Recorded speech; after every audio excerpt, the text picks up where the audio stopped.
ஓம் நம சிவாய. பாலும் தெளிதேனும் பாகும் பருப்பும் இவை நான்கும் கலந்துனக்கு நான் தருவேன். கோலம் செய் துங்கக் கரிமுகத்து தூமணியே நீ எனக்கு சங்கத்தமிழ் மூன்றும் தா. அரண்நாமமாயிரத்தில் 428வது திருநாமம் ஓம் விதுஷே நமஹா அப்படின்னு சொல்லியிருக்கு.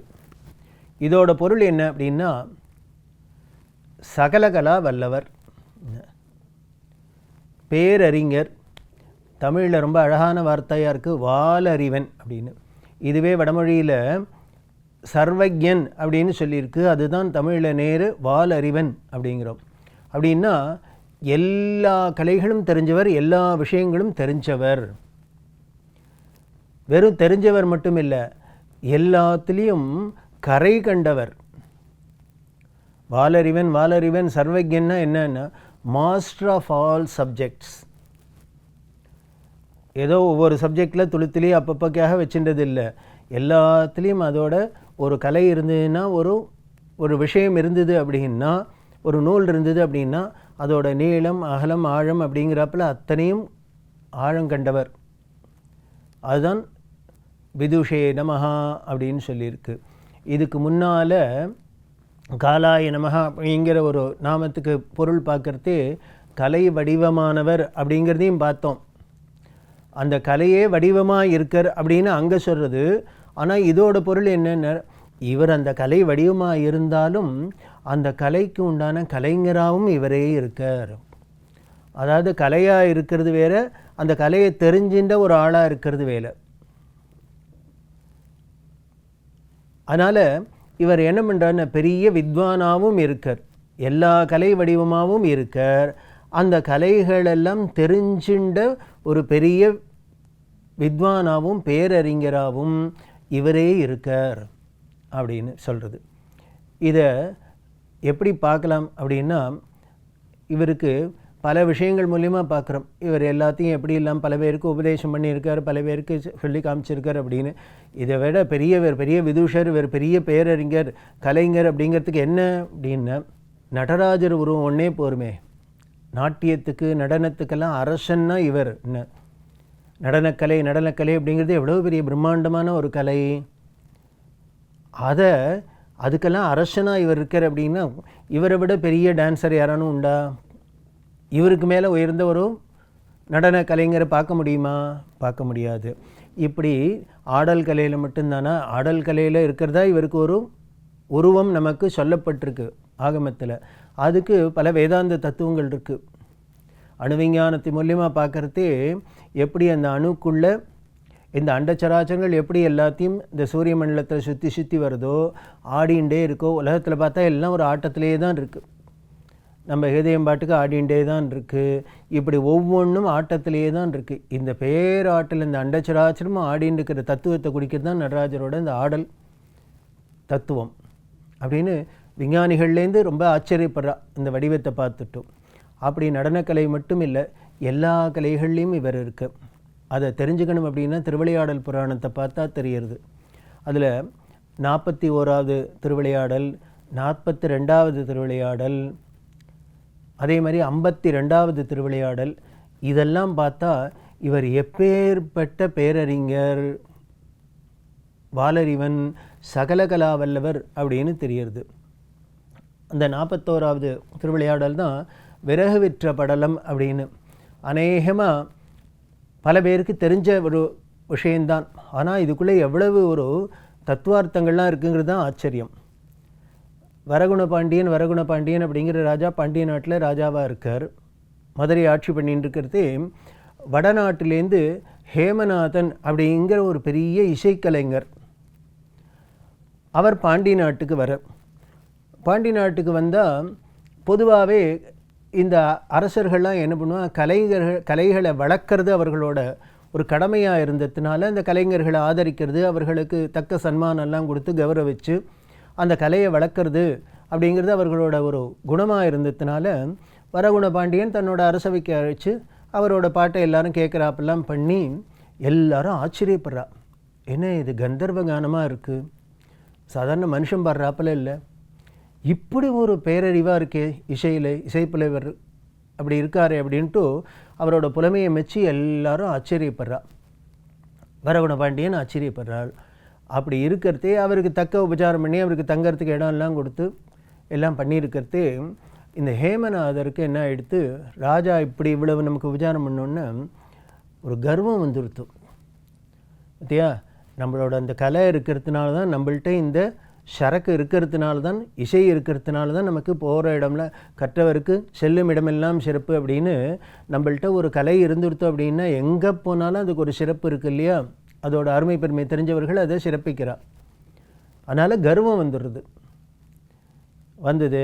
அதனால் நமக்கு ஈடு இந்த பாண்டி நாட்டில் யாரும் இல்லை, நம்மளோட இசைப்புலமைக்கு ஈடாக வேறு யாரும் இங்கே இல்லை அப்படின்னு இவருக்கு ஒரு கர்வம் வந்தது. அதை பிரகடனப்படுத்தினார். படுத்தின்றா பார்த்தா வரகுண பாண்டியன் இருந்தாலும் ஒரு ராஜா தன்னோட நாட்டில் ஒன்று விஷயம் இல்லை அப்படின்னு அடுத்தவர்கள் அதை குறையா சொல்கிறா அப்படின்னா ஒரு நமக்கு அந்த வருத்தம் தானே இருக்கும். அதை எப்படியானும் சரி பண்ணி நம்ம நாட்டையும் தலை நிமிர்த்தி நிறுத்தணும் அப்படிங்கிறது தானே ஒரு உண்மையான அரசனுக்கு உண்டான ஒரு தர்மம், அவருக்கு உண்டான ஒரு கடமை. அந்த கடமைப்படி வரகுண பாண்டியன் அது எப்படி சொல்லுவார், இந்த பாண்டி நாட்டில் அதுவும் சங்கத்தமிழுக்கு முத்தமிழும் வளர்கிற இந்த பாண்டி நாட்டில் இசைத்தமிழுக்கு உண்டான ஒரு வித்வான் இல்லையா அப்படின்ட்டு என்ன பண்ணுறார், இதை மறுநாளைக்கு ஒரு போட்டி வைக்கிறது அரசவையில். ஹேமநாதனும் பாடுறது, அவருக்கு சரியாக இங்கே இன்னொரு பாண்டி நாட்டில் உள்ள ஒரு இசைக்கலைஞனும் பாட வைக்கிறது. இவரை ஜெயிக்க வச்சுடணும், ஹேமநாதனை தோக்கடிக்கணும், அவரோட கர்வத்தை அழிக்கணும் அப்படிங்கிறதுல வரகுணன் ரொம்ப முக்கியமாக இருந்துட்டு உடனே சபையில் கூட்டி பார்க்குற யாரை கூப்பிட்டு இவருக்கு போட்டியில் பாட சொல்லலாம் அப்படின்னா அரசவையில் இருக்கிற பாணபத்ரர் அப்படிங்கிற ஒரு இசைக்கலைஞர், சங்கீதத்தில் அவர் பெரிய வித்வான். அவரை கூப்பிட்டு சொல்கிற பாணபத்ரர்கிட்ட, நீ நாளைக்கு ஹேமநாதனோட போட்டியில் பாடி ஹேமநாதனை ஜெயிச்சு இந்த பாண்டி நாடு இசையில் சளைச்சது இல்லை அப்படிங்கிறத நீ நிரூபிக்கணும் அப்படின்னு. இப்படின்னா இதில் நாட்டோட கௌரவம் இருக்குது. இப்போ அவர் தனி மனிதர் தோத்தர் அப்படிங்கிறத விட பாண்டி நாடு தோத்துருத்துன்னு வந்துடும் அப்படின்னா இன்னும் கேட்பானே ஹேமநாதருக்கு. அதனால் ஒரு பெரிய பொறுப்பு இந்த பாணபத்தருக்கு வந்துடுத்து. இவர் நான் எப்படின்னு ராஜா ஆணை மாட்டேன்னு சொல்ல முடியாது, ராஜாட்ட சமாதானம் சொல்லிட்டு பண்ணேன், அதெல்லாம் கவலைப்படாதீங்கோ, எப்படியும் நமக்கு ஜெயிச்சுடலாம் அப்படின்ட்டு வீட்டுக்கு போயிட்டார். போனால் அங்கே இவர் பார்த்தா இந்த ஹேமநாதன் வந்து தங்கியிருக்காரா. இவர் வந்து இவரோட பாட்டு கேட்டுட்டு பல பாண்டி நாட்டில் உள்ள இளைஞர்கள்லாம் அவர்கிட்ட பாட்டு கற்றுக்க போயிட்டா. பாட்டு கற்றுன்னு அவா பாடுறத பார்த்தாலே பயமாக இருக்குது. அந்த புலமே அப்படி இருக்குது, அவ்வளோ பிரமாதமாக சொல்லி கொடுத்துருக்காரு. இப்படி பெரிய வித்வான்களாக இருக்கா. இப்பேற்பட்ட ஒரு வித்வத் உள்ள ஒரு திறமை உள்ளவர்கள்ட்ட எப்படி நாம் பாடி ஜெயிக்கிறது அப்படின்னு இப்போ பாணபத்தருக்கு ராஜாவோட ஆணையும் இப்படி இருக்குது. ஒரு கவலை வந்துடுத்து. நேராக சொக்கநாத பெருமான்கிட்ட போனர், மனம் உருகி வேண்டிக்கிறார், எனக்கு ஒரு தர்ம சங்கடமாக ஆயிடுத்து, என்னால் இதை முடியாதுன்னு சொல்ல முடியாது, ஆனால் சாதிக்கவும் முடியுமான்னு எனக்கு சந்தேகமாக இருக்குது. இந்த பாண்டி நாட்டோட பெருமை, இந்த சங்கத்தமிழ் வளர்ந்த இந்த மதுரையோட பெருமை எல்லாத்தையும் காப்பாற்ற வேண்டியது உன்னோட பொறுப்பு. அவர் பெரிய கலைஞர் தான், வித்வான் தான், ஒத்துக்கிறோம். ஆனால் அதுக்காக இப்படி ஒரு கர்வப்படணுங்கிற அவசியம் இல்லை. வித்யாம் வினய சம்பன்னாம் அப்படின்னு நமக்கு அறிவு வளர வளர அடக்கம்தான் வளரணும். ஆனால் அடங்காமல் வளர்றது கர்வமாக போகிறது அப்படின்னா அது ரொம்ப தப்பான ஒரு விஷயம். அதனால் அவரோட கர்வத்தை அடக்க வேண்டியதும் உன்னோட பொறுப்பு, இந்த பாண்டி நாட்டோட பெருமையை காப்பாற்ற வேண்டியதும் உன்னோட பொறுப்பு. 2 பொறுப்பு உனக்கு இருக்குது. அதனால் நீ தான் அருள் பண்ணணும் அப்படின்னு சுந்தரேஷ பெருமான்கிட்ட வேண்டிட்டு வந்து படுத்துக்கிறேன்.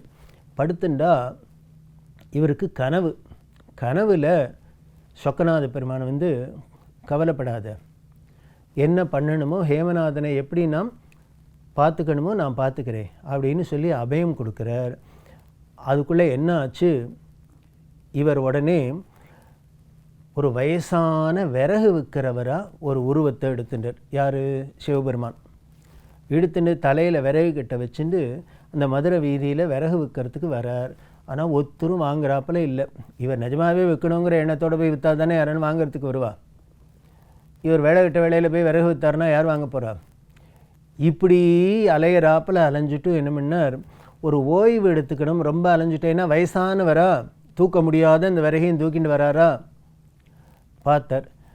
எந்த இடத்துல அரசன் ஹேமநாத பாகவதருக்கு இடம் கொடுத்து தங்க வச்சுருக்காரோ அங்கே உள்ள அவர் உட்காந்துருக்கார். இருக்கிறதே வெளியில் வந்து வாசலில் உட்காந்துருந்தார். ஏன்னா அந்த காலத்தில் எல்லாமே வீட்டுக்கு வீடு திண்ணை அப்படின்லாம் இருக்கும், அதில் யார் வேணால் வர வழிபோக்கர்களாக இருக்கலாம். அப்படி இருக்கிறதே சும்மா இருக்கக்கூடாதோ. விறகுக்க வந்தவர் என்ன பண்ணினார், பாட ஆரம்பித்தார். என்ன பாட்டுன்னார், சாதாரி பண் அப்படின்னு நமக்கு திருவிளையாடல் புராணம் சொல்லுது. சாதாரி பண் அப்படின்னா கர்நாடக இசையில் பந்தூவராளி அது மாதிரி சொல்கிற ராகம் சொல்கிறா. இந்த சாதாரி பண்ணை இவர் பாடினார். பாடினா உள்ளுக்குள்ளே இருந்த ஹேமநாதனுக்கு இருப்பு கொள்ளலை. யார் இந்த நாட்டில் இப்படி ஒரு பாடகரா, இப்படி ஒரு பாட்டாக இருக்கே அப்படின்ட்டு வெளியில் வந்து பார்த்தா இந்த கழவர், தொண்டு கழவர் பாடின்னு இருக்கார். பாடின்னு அது திருவிளையாடல் புராணத்தில் பரஞ்சோதி முனிவர் ரொம்பவே வர்ணிச்சிருக்கார். இந்த பாட்டு எப்படி இருந்ததுன்னா ஹேமநாதர பாகவதர் எப்படி அதில் மயங்கினர் அப்படின்ட்டு. அப்போ சொல்கிறார் ஹேமநாதன், இந்த சாதாரி பண்ணுங்கிறது எனக்கும் தெரிஞ்ச ராகம்தான், ஆனால் நான் இப்படி ஒரு இந்த ராகத்தை கேட்டதே கிடையாது. எனக்கு தெரியாதோடு இல்லை, எனக்கு தெரிஞ்ச எந்த வித்வான்கள்ட்டையும் கேட்டது கிடையாது. இது என்னமோ சாதாரண மனுஷ பாட்டாக இல்லை, தேவகானமாக இருக்குது அப்படின்னு பிரமிச்சு போய் இந்த கிழவர்கிட்ட வந்து கேட்குறார். அப்பா நீ எந்த ஊர், யார், என்ன இப்படி ஒரு பாட்டு பாரு, உன்னை ஆளை பார்த்தா சம்மந்தமே இல்லாத இருக்குது, வயசான கிழவனாக இருக்கு, நீ என்ன பண்ணுறன்னா? அவர் சொன்னார், அது நீங்கள் என்ன சாமி நான் சொல்கிறது, எனக்கு ஒன்றும் அதிகமாக ஒன்றும் பாட்டுக்கிட்டு நான் சரியாக அதுங்கலை. இந்த ஊரில் பானபத்திரர் அப்படின்னு ஒரு பாடகர் இருக்கார், அரச பாடகர், ஒரு பெரிய கலைஞர், வித்வான். எனக்கு அவரோட பாட்டை கேட்டு அவருக்கு பல சீடர்கள் இந்த பாண்டி நாட்டு முழுக்கலும் இருக்கா, மதுரையில் இருக்கா, அவர்கிட்ட பாட்டு கற்றுக்கணும்னு ஆசைப்பட்டுன்னு போனேன். நான் என்னை பார்த்துட்டு அவர் என்ன பண்ணார், இந்த வயசில் நீ பாட்டு கற்றுட்டு வந்திருக்கியே, அனிமே உனக்கு சாரீரெல்லாம் பேசாது, அதனால் உனக்கு பாட்டு சொல்லித்தரது பிரயோஜனம் இல்லை, நீ பாட்டு பாடுறதுக்கு லாயக்கு இல்லை அப்படின்னு என்னை ஒதுக்கிட்டு எனக்கு பாட்டு சொல்லித்தரல. இருந்தாலும் அவரோட பாட்டை கேட்டு கேட்டு எனக்கு வந்த கொஞ்சம் அதை வச்சு பாடினேன்னு. இப்போ ஹேமநாதருக்கு பயந்து போயிட்டார். என்னது, பானபத்திரர் உனக்கு பாட்டு வராதுன்னு ஒதுக்கினவன் பாட்டின பாட்டே இப்படி இருக்குன்னா அவர் இன்னும் நல்ல மாணவர்கள் நினச்சின்னு சொல்லி கொடுத்துருந்தாருனா எப்படி இருந்திருக்கும் அப்படின்ட்டு பயந்து போய் என்ன பண்ணார், ராவோட ராவை ஊரை விட்டு ஓடிவிட்டார், பாண்டி நாட்டை விட்டு. இந்த பாண்டி நாட்டை இசையை யாராலையும் வெல்ல முடியாது அப்படின்ட்டு ஹேமநாதர் போகிறார். இதை பார்த்தார். மறுநாளைக்கு போட்டிக்கு வரணுமே, வந்தால் ஹேமநாதன் போய் ராஜா வரகுணன் தேடின்னு வான்னா அவர் இல்லவே இல்லை, எல்லாம் காலி பண்ணி போயிட்டான்னு சொல்லிட்டா. என்ன ஆச்சு ஏதாச்சு அப்படின்னா அப்புறம்தான் தெரியறது, விஷயம் தெரியறது. பானபத்திரர் வந்து சொன்னார், நான் நேற்றுக்கு ரொம்ப பயந்துன்னு போய் சுந்தரேஷ பெருமான்கிட்ட வேண்டின்ட்டு அவர் எனக்கு கனவில் வந்து கவலைப்படாதன்னு நான் பார்த்துக்கிறேன்னு சொன்னார். இப்படி பண்ணியிருக்காரு அப்படின்னு அப்புறம் தெரிஞ்சுது. ஒரு பாடுறவராக வந்து பாடகராக வந்து ஹேமநாதர்கிட்ட போய் பாடி அவரை ஓட விட்டார் அப்படின்னு. இதை கேட்டோன்னே பரகுணன் என்ன பண்ணான்னார், உங்களோட சீடர்னு சொன்ன அந்த கிழவரே யார் சிவபெருமானே சொல்லிட்டு வந்திருக்காருன்னா உங்களை என்ன பண்ணணுன்னார், எனக்கு இனிமேல் நீங்கள் அரச வேலை பெறும் புலவராக இருக்கிறது இல்லை, இனிமேல் கோவிலில் பாடுறவராக இருக்கணும், அதனால் எனக்கு தலைவர் நீங்கள் தானே, அவரை யானை மேலே வச்சு ஊர்வலம் விட்டதா இந்த விறகு வித்த படலம் சொல்கிறது. இப்போது எப்படி விதூஷராக இருந்ததுனால பாடகராகவும் போனார், இன்னும் புலவராகவும் போயிருக்கார், இன்னும் பல விதத்திலையும் இவர் திறமை நமக்கு தெரியுது. அப்படி இருக்கிற அந்த விதூஷரான பேரறிஞரோட பெருமையை இன்னும் பலதை தொடர்ந்து பார்க்க போகிறோம். ஓம் நம சிவாய.